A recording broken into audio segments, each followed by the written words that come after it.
La empresa social es algo apasionante, básicamente. Si a mí me hubiesen explicado hace 25 años atrás, cuando estudié la carrera de empresas, de que existían empresas sociales, y no hace 10 años atrás que me he dado cuenta que existía otra manera de hacer empresa respetuosa con el medio ambiente y que impactara positivamente en las personas, bueno, hubiese ganado mucho tiempo. No me arrepiento porque al final ha llegado, ¿no?, la posibilidad. La empresa social es aquella empresa que realmente atiende a dos objetivos, un objetivo empresarial y un objetivo social.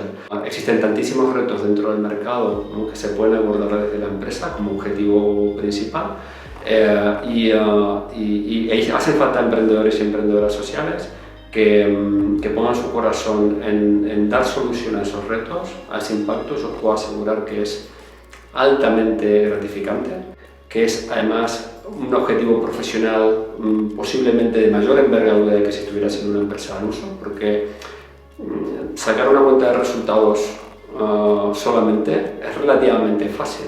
Ahora, cuando tú quieres obtener resultados económicos, pero además lo quieres hacer impactando positivamente en las personas y en el medio ambiente, tu nivel profesional se tiene que elevar, ¿no?, para poder articular esta doble dimensión.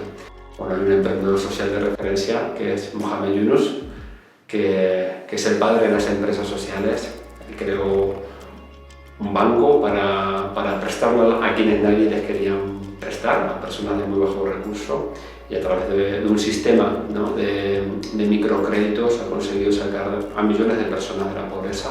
Fue precisamente la visita de Mohamed Yunus a nuestra fundación, a la Fundación Novaterra, la que inspiró la creación de esta entidad, de este proyecto, de esta idea, de esta casa común del emprendimiento social que pretendemos y que queremos que sea la promotora. Son momentos complicados para emprender. La verdad es que la COVID nos ha supuesto un reto. Iba a decir un freno, pero no, nos ha supuesto un reto, porque en la dificultad surgen los valientes. Y creemos que es momento para que aquellas que tengan esas ideas que relancen el sistema puedan encontrar en la promotora su vehículo para canalizar su esfuerzo.